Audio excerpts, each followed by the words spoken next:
주인공은 나오미이고 그 장면은 그녀의 귀환입니다. 시몬이 자신에 대한 배려와 인애로 인해 끝까지 따르기로 결심한 며느리 룻을 설득하기를 포기한 나오미는 룻과 함께 자신의 고향으로 돌아오게 됩니다. 약속의 땅에 흉년이 들자 가난을 피해 발빠르게 고향을 떠난 모압으로 갔던 그녀는 10년 만에 결국에는 비극을 안고 고향으로 향했던 것입니다. 19절을 한번 보겠습니다.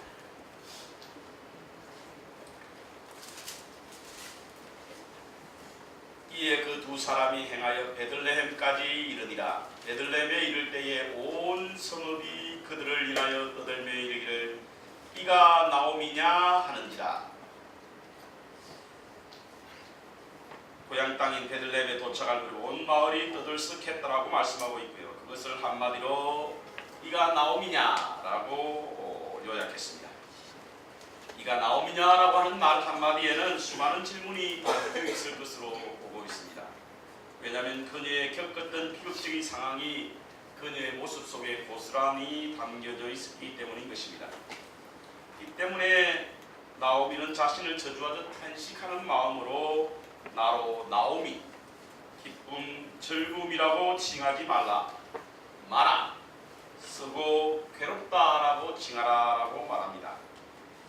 사별, 떠남, 이별, 돌아옴의 여정에 쏟아지는 눈물, 10년 넘는 잃어버린 세월에 대한 그녀의 독백을 그녀는 이렇게 표현하고 있는 것입니다. 나로 기쁨, 즐거움이라고 칭하지 말고 나로 쓰고 괴롭다라고 하는 이름으로 칭하라라고 말입니다. 실패자의 귀환에는 대단한 용기와 결단이 필요합니다. 다른 사람의 조롱과 비난을 감수해야만 합니다. 뒤에서 수군거리는 소리를 감내해야만 하는 것이죠. 악의적인 소문에 시달려야만 됩니다. 그럼에도 불구하고 나오미는 돌아왔습니다. 그런데 그녀가 돌아왔다는 것은 단지 몸만 돌아왔다는 것이 아닙니다. 여기에는 하나님의 가르침이 있고 그녀의 귀환에는 또 다른 하나님의 뜻이 있다라고 하는 사실인 것입니다. 제가 첫날 나오미의 비극의 원인을 따지면서 그녀가 고향을 떠난 것은 단순하게 땅을 떠난 것이 아니라 하나님의 약속을 떠난 것이다 라고 말씀을 드린 적이 있습니다. 그렇다고 한다면 그녀가 다시 고향 땅으로 돌아왔다라고 하는 증거는, 돌아왔다라고 하는 것은 바로 그녀가 하나님과의 약속으로 돌아왔다라고 볼 수 있다라고 하는 사실인 것입니다. 16절에는 여기를 강하게 뒷받침해주고 있는데요.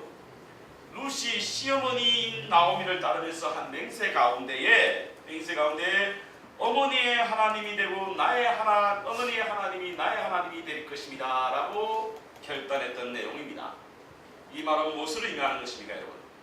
땅이 바뀌면 섬기는 신도 바뀐다라고 하는 의미인 것입니다.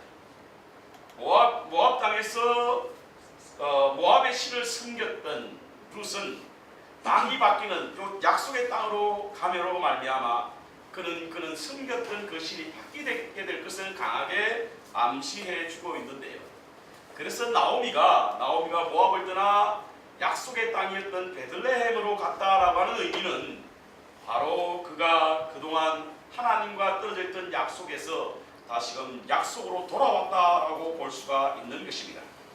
그러므로 나오미의 귀환은 바로 하나님께로 귀환을 의미하는 것이고 하나님과의 약속으로 돌아가는 것을 말하는 것이라 볼 수 있는 것입니다. 그렇기 때문에 나오미의 귀환은 큰 의미가 있습니다. 저는 오늘 나오미의 귀환을 통하여 돌아옴이라고 하는 것이 얼마나 큰 의미가 있고 돌아옴의 축복이 얼마나 귀한가를 함께 나눌 수 있는 시간이 되기를 소원합니다. 아멘. 나오미의 귀환이 갖는 의미가 과연 무엇일까? 첫 번째로 나오미의 귀환에는요, 돌이킴의 결과라고 하는 사실인 것입니다. 나오미가 다시 고향 땅으로 돌아왔다라고 하는 것은 하나님 앞에 돌이킴의 결과라고 하는 사실인 것이죠. 여러분, 베들레헴의 여인들은 차마 입 밖에도 내지 못할 그의 처참한 모습을 보고는 나오미냐? 내가 나오미냐? 진짜 내가 나오미란 말이냐라고 묻는 질문에 그녀는 20절에 스스로 뭐라고 말합니까? 나를 나오미라 칭하지 말고 말하라 칭하라 라고 하고는 이는 전능자가 나를 심히 괴롭게 했다라고 말합니다. 나를 괴롭게 한 것은 로컬신도 아니라는 거예요. 나를 괴롭게 했던 것은 동네 이웃도 아니라는 거예요. 나를 괴롭게 했던 분은 전능하신 하나님이다라고 말하고 있습니다. 뿐만 아닙니다. 21절에 보십시오. 그는 다시 한번 내가 풍족하게 나갔더니 여호와께서 내게 비어 돌아오게 하시느니라. 여호와께서 나를 징벌하셨고 전능자가 나를 괴롭게 하셨으므로 너희가 어찌 나를 나옴이라 부르느냐라는 것입니다. 그를 괴롭게 했던 것은 바로 전능자시요, 그를 괴롭게 했던 것은 바로 여호와 하나님이었다는 사실인 것입니다. 자신의 10년 모압 생활로 말미암아 그의 인생이 기쁨과 즐거움에서 슬픔과 비탄으로 송두리째 바뀌게 되었는데, 그 바뀌게 된 이유가 무엇인가? 그 바뀌게 된 삶을 만든 것이 과연 누구냐? 그것은 여호와 하나님이셨고 전능자라고 하는 사실인 것입니다. 우리가요, 이 말씀, 이 고백을 자신에게 불행을 가져다 주신 분이 하나님이라고 하는 원망과 불평으로 해석할 수 있는데요, 그렇지 않습니다, 여러분. 왜냐하면 나오미가 하나님을 가리킬 때 뭐라고 가르쳤습니까? 전능자라고 가르쳤습니다. 자신을 괴롭게 했던 것, 자신을 징벌로 다스렸던 분은 전능하신 하나님이셨다. 우리의 일거수일투족을 관찰하시는 분이시요, 모든 것을 아시는 분이시며, 하늘 위에 있을지라도 우리 하나님이 계시고 음부에 처할지라도 그곳을 살피시는 전능하신 하나님, Almighty God라고 하는 사실인 것입니다. 그분은 실수가 없으신 분이십니다. 우리의 마음을 감찰하시는 전능자시기에 그분의 징벌을 받았다라고 해서 누구의 잘못이다? 징벌하신 하나님에 대한 원망과 불평이 아니라 자신의 잘못 살아왔던 그 과정을 자신의 신앙의 고백으로 뭐라고 했냐면 전능하신 하나님께로부터 징벌을 받았다라고 고백하는 겁니다. 저는 저와 여러분이 이런 신앙의 고백이 있어야 될 줄 믿습니다. 어떤 예상치 못한 불행한 일을 당하면 하나님이 어디 계시느냐, 어쩌면 내게 이럴 수가 있느냐라고 하는 것보다 자신을 승천함으로 말미암아 전능자께서 내게 이러한 잘못으로 인해 내게 징벌하는구나 라고 하는 신앙의 고백이 여러분과 저의 고백이 되어야 될 줄 믿습니다. 나오미는 비록 그가 징벌을 받아 쓰디 쓴 인생을 살아오게 되었지만 그것은 하나님의 잘못이 아니라 자신에게 닥친 불행은 전적으로 자신의 과오로 인한 것이라고 하는 그녀의 자복이 무엇으로 나타내냐면 바로 돌아옴으로 나타나겠다는 사실입니다. 그래서요, 돌아옴은 돌이킴입니다. 돌이킴은 돌아옴입니다. 구약신학에서는요, 돌아옴을 돌이킴으로 표현하고 있는 부분이 참 많습니다. 호세아서나 예레미야서에 보면요, 선지자들이 끊임없이 그 백성들을 향하여 돌아오라 라고 표현하고 있습니다. 여기 돌아오라고 하는 말은 어떤 의미를 가집니까? 돌이키라는 거예요. 지금 있는 너의 모습에서 돌이켜 돌아오라고 하는 뜻인 것입니다. 오늘 이 본문 말씀에 나오미가 돌아왔다라고 하는 것은 자신의 잘못을 깨닫고 이제는 주님 앞으로 하나님의 약속으로 다시금 돌아왔다라고 하는 증거가 되므로 우리가 이 말씀을 통하여 나오미의 귀환을 통하여 우리의 잘못을 했을 때 우리가 어떤 자세를 취해야 할 것을 알게 해주고 있다는 사실인 것입니다.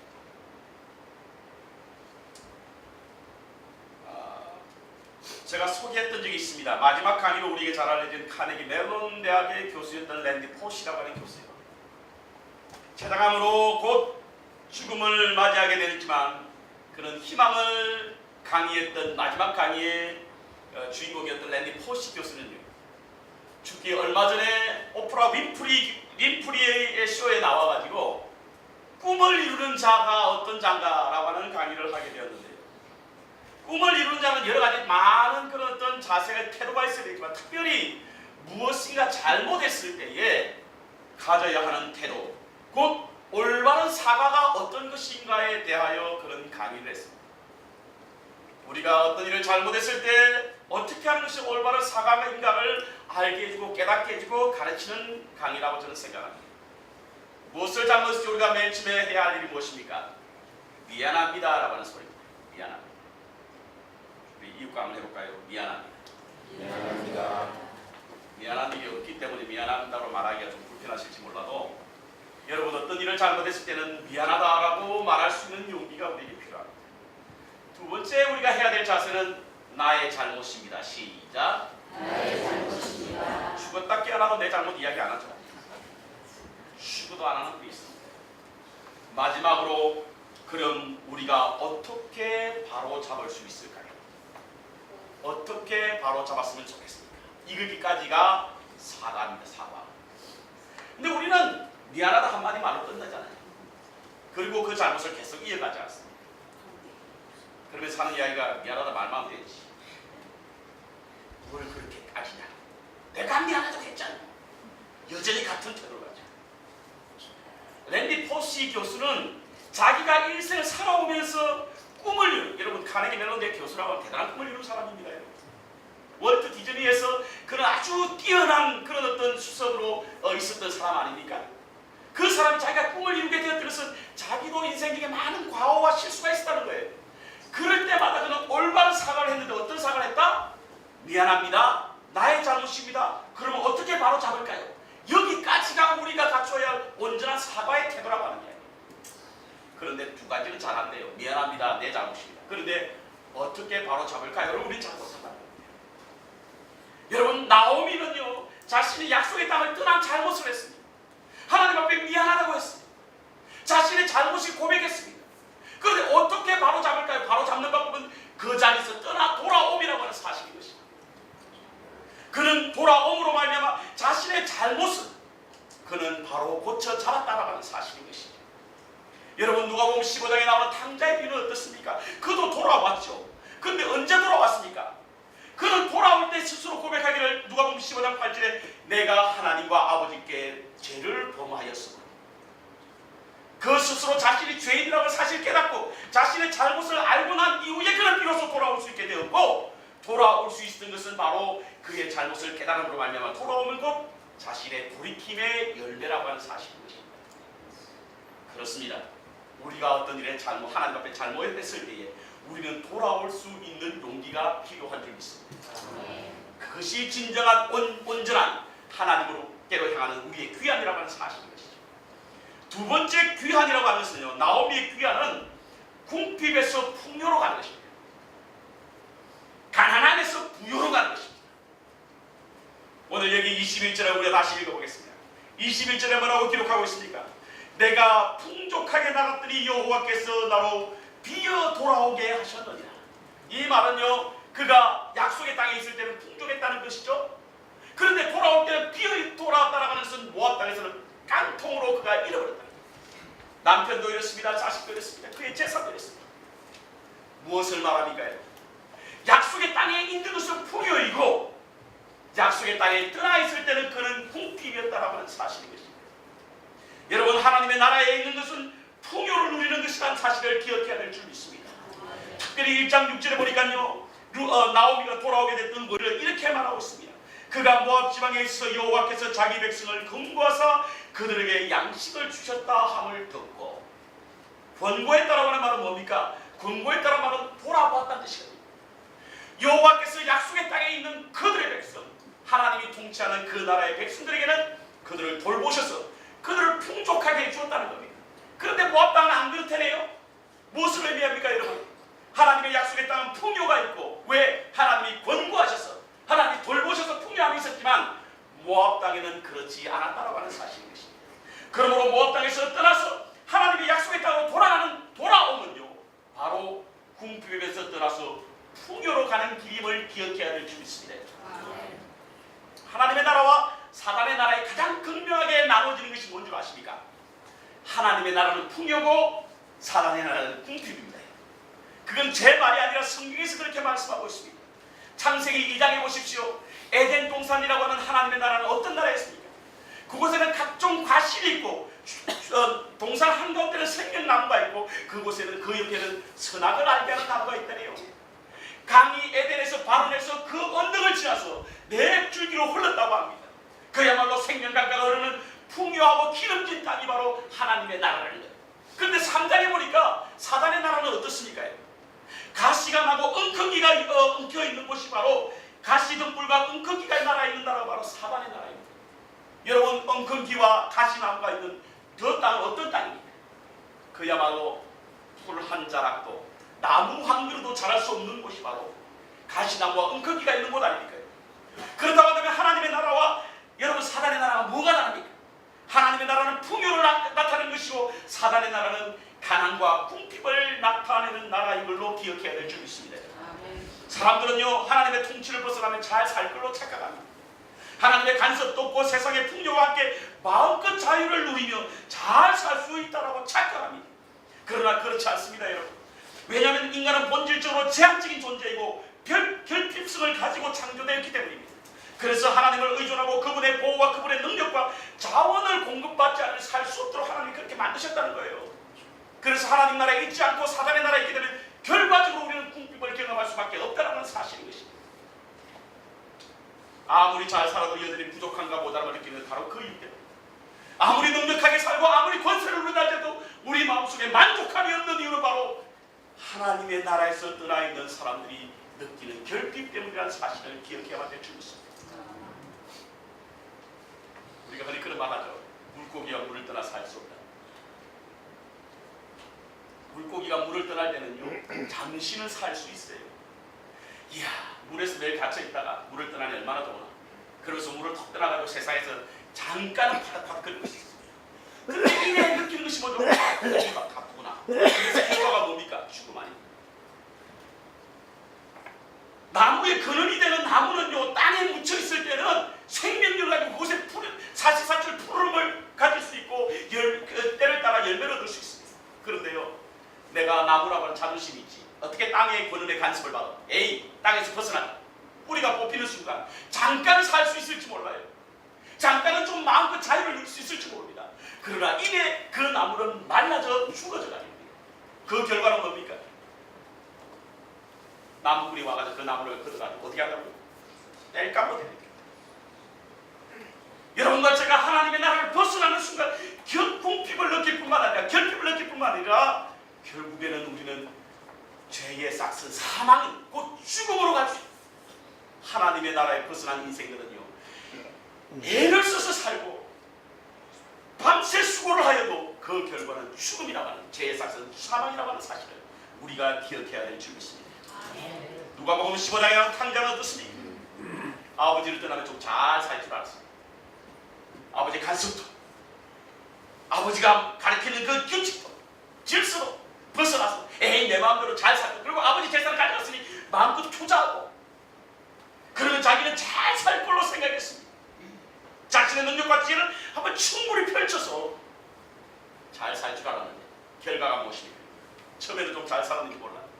그런데 내가 굶어 죽게 되었다는 사실. 그렇습니다. 하나님의 나라의 풍요, 하나님의 나라의 부요를 경험하시고 깨달으시는 저와 여러분 되시길 바랍니다. 세상의 궁핍, 결핍에 사로잡혀 있지 마시고 하나님 나라에 돌아오므로 말미암아 하나님이 주신 부요와 풍요를 누릴 수 있는 우리가 되어야 될 줄 믿습니다. 세 번째 귀환은요, 희망의 시작입니다. 희망의 시작. 자, 우리 한번 보시죠. 22절에 나오미가 모압 지방에서 그 잡은 모압 여인 룻과 함께 돌아왔을 때는 어떤 때라고요? 보리 추수를 시작할 때. 보리 추수를 시작할 때라고 하는 것은 바로 희망의 시작을 알리는 날입니다. 이스라엘 사람들에게는요, 특별한 법이 있어요. 자비를 베푸는 특별법이 있는데 신명기서 24장 17절에 보면 이것을 아주 율법으로 정했습니다. 모세가 율법으로 정하게 어떻게 정했냐면, 너는 객이나 고아의 송사를 억울하게 말며 과부의 옷을 전집하지 말라, 외롭고 불쌍한 이웃을 괴롭히지 말라라고 말씀하시고는 그 구체적인 실천 방안을 말하는데요. 그 실천 방안이 무엇이냐면, 내가 밭에서 곡식을 벨 때에 그 한 묻을 밭에 잃었다가, 곡식을 이렇게 베다가 거두다가 한 묻을 잃었지 않습니까? 돌아가서 그걸 가지고 보지 말라는 겁니다. 그대로 내버려 두라는 겁니다. 그가 다시 취하지 말고 객과 고와 과부를 위하여 버려두라. 그리하면 내 하나님 여호와께서 내게 손으로 하는 범사에 복을 내리시리라. 아멘. 아주 그냥 씨를 말리듯이 가슴 다치는 것이죠. 좀 넉넉하게 내려도 여러분 보아스가요 룻이 그 땅에서 그 보리를 추수할 때에 보아스가 룻에게 다음에 말씀 나오겠습니다만 좀 더 넉넉하게 이불로 내려줬습니다. 씨가 좋아해서 그런가? 마음에 드니까 그런지 몰라. 그런 법이 있었던 겁니다.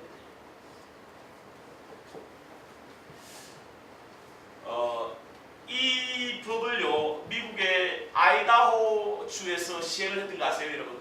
아이다호 주에서 그거는 주법으로 아주 그쪽에는 감자가 많이 난대요. 이 감자가 많이 나는데 감자를 이렇게 수확할 때에 한 골은 일굴로 내버려뒀답니다. 그게 주법이래요, 주법. 그런데 그 곳을 내어준 이유가 뭐냐면 바로 가난한 사람, 나그네, 고아와 그 감자가 필요한 사람은 누구나 그 감자를 캐먹을 수 있도록 캐먹을 수 있도록 그 한 골은 내버려뒀답니다. 그래서 복을 받았나요? 아이다호 주가에서 나는 감자가요 미국에서 가장 잘 팔리는 거 아세요? 감자의 브랜드는 바로 아이다호 감자 아닌가요? 세계 브랜치가 가장 많은 맥도날드에 공급되는 감자가 아이다호 감자랍니다. 그들이 하나님의 말씀에 가르친 대로 그 주가 시행을 했더니 하나님께서 그렇게 복을 주시는지 몰라도 그 아이다호 감자가 가장 유명세를 떨치는 감자입니다. 여러분 혹시 감자 사실 있으면 이 아이다호 감자를 드시기 바랍니다.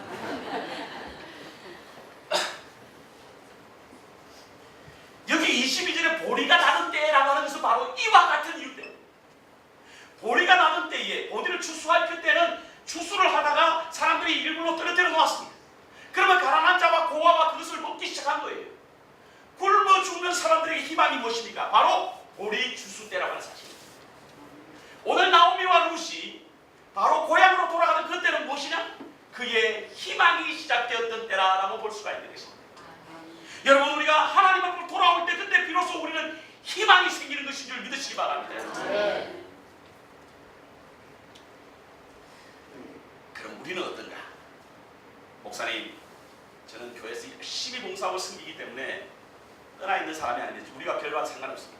돌아올 일도 없습니다. 왜? 떠나지 않았기 때문에. 정말 그렇습니까? 정말 우리는 떠나지 않았습니까? 정말 우리는 집을 떠나지 않는 인생을 살고 있습니까? 제가 책 한 권을 소개하겠습니다. 이 책을 그대로 읽겠습니다. 이 책을 쓴 사람은 바로 제가 여러 차례 여러분들에게 함께 나눴던 헨리 나우엔이라는 사람입니다. 금세계 최고의 영성가라고 할 수 있는 사람이죠. 이분이 쓴 책인 새벽으로 가는 길이라는 책이 있습니다. 이 책에는요 자신 이 저자 헨리 나우엔의 고백이 담겨 있는데요. 그는 이 책에서 이렇게 말하고 있습니다. 내 삶은 하나님으로부터 멀리 흘러가곤 한다. 따라서 나는 돌아와야 한다. 내 마음은 첫사랑에서 멀어지곤 한다. 따라서 나는 돌아와야 한다. 내 정신은 이상야릇한 심상들로 방황하곤 한다. 따라서 돌아와야 한다. 돌아오면 평생 동안 이어지는 나의 투쟁이다. 아멘. 나우엔만 그렇습니까? 우리는 안 그런가요? 방탕한 아들이 이기적인 동기 앞에서 귀향길에 오른다는 사실이 내게는 충격으로 다가온다. 그는 혼자서 말한다. 내 아버지에게는 양식의 풍족한 품꾼이 얼마나 많은고 나는 여기서 굶주려 죽는구나. 내가 일어나 아버지께 돌아가서 말씀드리겠구나. 그는 아버지에 대한 사랑이 새롭게 솟구쳐서 돌아온 것이야. 당대비를 말하는 것입니다. 천만에 그는 그저 자기가 살아남기 위해 돌아왔다. 그는 스스로 선택한 길이 자신을 죽음으로 들어가는 길임을 확인했다. 따라서 아버지에게로 돌아온 것은 살기 위한 불가피한 선택이었다. 자기가 죄를 지었다는 것을 깨닫긴 했지만 그 같은 깨달음은 죄가 그를 죽음 직전까지 몰아넣기 때문에 생긴 깨달음 뿐이었다. 거기서 나를 감동시킨 것은 헨리 나우엔을 감동시킨 것은 그의 아버지가 그에게 보다 고상한 동기를 요구하지 않았다는 사실입니다. 아버지의 사랑은 그저 죄인인 아들이 집에 돌아오는 것 자체만을 반길 만큼 지극히 완전하고 무조건적입니다. 그것은 참으로 용기를 주는 사랑입니다. 하나님은 우리를 깨안기 이전에 순결한 마음을 요구하지 않으신다. 설령 우리가 우리의 욕망에 따르다 행복을 얻지 못해서 한없이 없이 돌아왔을지라도 하나님은 우리를 전폭적으로 받아주신다. 하나님의 사랑은 우리가 돌아온 까닭에 대한 설명을 전혀 요구하지 않으십니다. 설령 우리가 우리의 욕망을 따르다 행복을 얻지 못해서 하는 수 없이 돌아왔다고 할지라도 하나님은 우리를 받아주십니다. 하나님은 우리가 하나님 아버지의 집에 돌아온 것 자체만으로 기뻐하시며 그저 집에 돌아왔다는 이유만으로 우리가 바라는 것을 베풀어 주고자 하십니다. 그분은 내 과거에 대해서 아무것도 묻지 않으실 것이다. 그분이 바라는 것은 오직 내가 돌아오는 것 그것이니까 말이다. 그렇습니다, 여러분. 우리는 끝없이 주님으로부터 떠나시고 싶어합니다. 아니 어쩌면 지금 떠나고 있는지도 모릅니다. 마음으로 생각으로 가끔씩은 행동으로 말입니다. 돌이켜 돌아오시기 바랍니다. 끝없이 돌아옴의 투쟁은 우리가 계속되어야만 우리가 주님 안에 거하는, 주님의 말씀이 우리 안에 거하는 하나님의 은혜와 부요와 풍요를 경험할 수 있다는 사실을 기억해야 될 줄 믿습니다. 우리는 중요한 것과 유일한 것에 혼동을 일으킬 때가 많이 있습니다. 유일한 것이 중요한 것이기 때문인 것입니다. 그러나 그 안에는 분명히 차이점이 있습니다. 중요한 것은요, 말 그대로 중요한 것입니다. 그러나 유일한 것은 대체 불가능할 때 우리는 유일한 것이다라고 말합니다. 하나님의 약속을 떠난 나오미에게 유일한 것은 바로 돌아오는 길입니다. 돌아오는 길 외에는 다른 어떤 것으로도 대체할 수가 없습니다. 돌아온다고 하는 것은 돌이킴입니다. 그리고 그때 비로소 우리는 궁핍에서 풍요로 들어갈 수 있으며 희망이 시작될 수 있다는 하는 사실인 것입니다. 아무것도 묻지 않으시고 아무것도 책망하지 않으시는, 그저 돌아오는 것에 기뻐하시는 주님의 품으로 떠나있는 우리의 마음들이 돌아오시는 은혜가 있기를 바라고, 떠나있는 생각이 돌아올 수 있는 은혜가 있기를 주의 이름으로 축원합니다. 그때 비로소 아버지의 품에서 하나님이 주시는 부요와 주님이 주시는 풍요를 느낄 수 있으며, 그때 비로소 우리는 우리의 미래에 대한 새로운 소망이 시작될 수 있다는 사실을 기억하시고, 그 미래 찬 소망에 찬 삶을 향하여 주님 앞으로 돌아와 하나님이 반기시고 기뻐하시는 주님이 배선한 잔치에 참여하는 기쁨을 누림으로 우리의 기간이 하나님을 기쁘게 할 뿐만 아니라 우리의 삶에도 참된 행복과 부요를 누릴 수 있는 은혜가 있는 복된 삶을 사시기를 주의 이름으로 축원합니다. 아멘.